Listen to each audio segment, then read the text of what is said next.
ഒരു വിരലോളം പോകുന്ന ചരിത്രം ഒരു വേരോളം നീളത്തിൽ തിരുത്തി എഴുതുകയാണ് ഒരു ചെറിയ വെണ്ട. ലേഡീസ് ഫിംഗർ എന്ന പേരിനെ നിഷ്പ്രഭമാക്കുന്ന രീതിയിലാണ് 16 ഇഞ്ച് നീളമുള്ള വെണ്ട മലയാളിയായ സുധീഷ് കുമാറിന് സമ്മാനമായി ലഭിച്ചത്.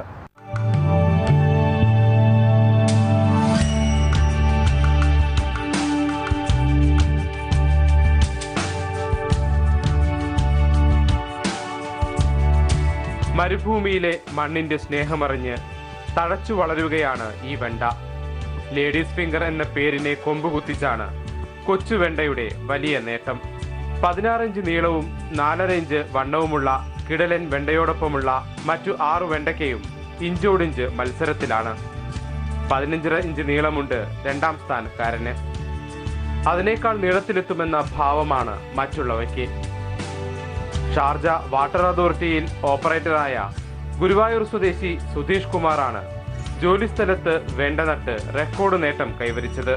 സാധാരണ ഒരു കുരു തന്നെയാണ് എല്ലാ നാട്ടിൽ നിന്ന് കൊണ്ടുവന്നത്. പക്ഷേ ഉണ്ടായി കഴിഞ്ഞപ്പോൾ വളർച്ച എത്തിയപ്പോൾ എന്തൊരു മാറ്റം തോന്നി എനിക്ക്. പ്രത്യേകിച്ച് എല്ലാ വെണ്ടയിലും ചെടികളെയൊക്കെ അപേക്ഷിച്ച് ഇതിന് പ്രത്യേക ഒരു മാറ്റം പെട്ടെന്ന് തന്നെ കായ്ക്കാൻ തുടങ്ങി, പൂവിട്ടു.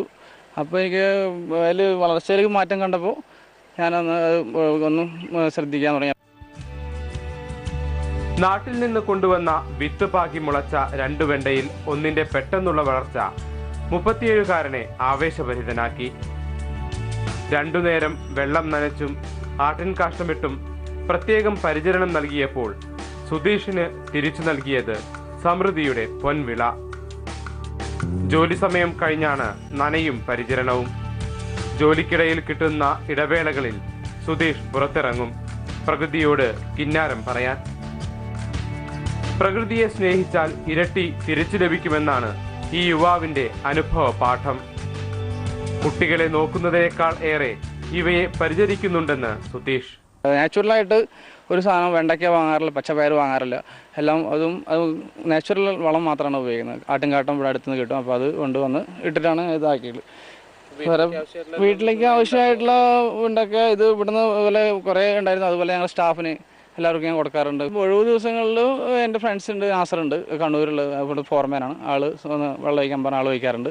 പിന്നെ ബാക്കി സമയങ്ങളിലൊക്കെ ഞാൻ തന്നെ വന്ന് ഡ്യൂട്ടി സമയങ്ങളിൽ ഡ്യൂട്ടിക്ക് കയറുമ്പോൾ തന്നെ ഞങ്ങൾ മക്കളെ 2 കുട്ടികളാണ്, അവരെക്കാളും കൂടുതൽ പരിചരണം ഞാൻ ഇതിന് കൊടുക്കുന്നുണ്ട്. വെണ്ടയ്ക്ക മാത്രമല്ല, അമരപ്പയർ, കോവയ്ക്ക, കപ്പ, കറിവേപ്പില, മുളക്, പാവയ്ക്ക എന്നിവയും കൃഷി ചെയ്യുന്നുണ്ട്. ഗൾഫിലെ മണ്ണ് കൃഷിക്ക് അനുയോജ്യമല്ലെന്ന് പറയുന്നവർക്കുള്ള മറുപടി കൂടിയാണിത്. മണ്ണ് മാറ്റുകയോ രാസവളം ചേർക്കുകയോ ചെയ്യാതെ ജൈവ കൃഷിയിലൂടെയാണ് സുധീഷ് ഈ നേട്ടം കൈവരിച്ചത്. മനസ്സുവെച്ചാൽ ഓരോരുത്തർക്കും അവരവർക്ക് ആവശ്യമുള്ള പച്ചക്കറി ഉണ്ടാക്കിയെടുക്കാം എന്നും ഈ യുവാവ് പറയുന്നു.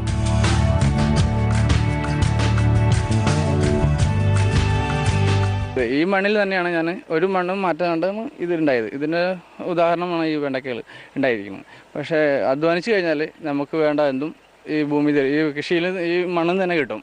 വെണ്ടയ്ക്ക താരമായതോടെ കാഴ്ചക്കാരും എത്തിത്തുടങ്ങി. സുധീഷിന്റെ 2 മക്കളും സ്കൂൾ വിട്ടുവന്നാൽ ഇവിടെ എത്തും. നീളം കൂടിയ വെണ്ടയ്ക്കയിലൂടെ ഗിന്നസ് ബുക്കിൽ കയറിപ്പറ്റാനാകുമോ എന്ന ആലോചനയിലാണ് ഇദ്ദേഹം. അനുകൂല സാഹചര്യങ്ങളുണ്ടായിട്ടും പച്ചക്കറിക്ക് അന്യസംസ്ഥാനങ്ങളെ ആശ്രയിക്കുന്ന മലയാളി ഗൾഫിലെ പ്രതികൂല കാലാവസ്ഥയോട് പൊരുതി മണ്ണിൽ പൊന്നു വിളയിക്കുമ്പോൾ പ്രകൃതി കനിഞ്ഞരുളിയ കേരളത്തിൽ എന്തുകൊണ്ട് ആയിക്കൂടാ എന്നാണ് ഇദ്ദേഹം ചോദിക്കുന്നത്. ഗൾഫ് ദിസ് വീക്കിൻ്റെ ഈ അധ്യായം ഇവിടെ പൂർണ്ണമാവുകയാണ്. നിങ്ങളുടെ അഭിപ്രായങ്ങളും വിമർശനങ്ങളും നിർദ്ദേശങ്ങളും ഞങ്ങളെ അറിയിക്കുക. ഞങ്ങളുടെ വിലാസം: producer, Gulf this week, post box 502638, Dubai media city, UAE. Fax 04 426 4646. Email mmtvdubai@gmail.com.